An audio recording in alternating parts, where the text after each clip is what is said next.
Dodi Fernanda di bos.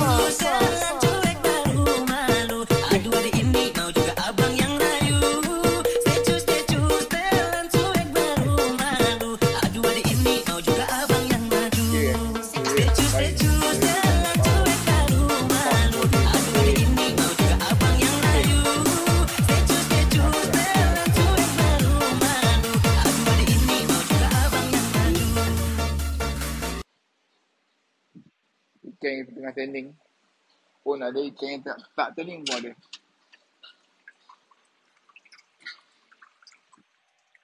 So ikan kecil-kecil akan masuk dalam next week ataupun end of this week lah. So 2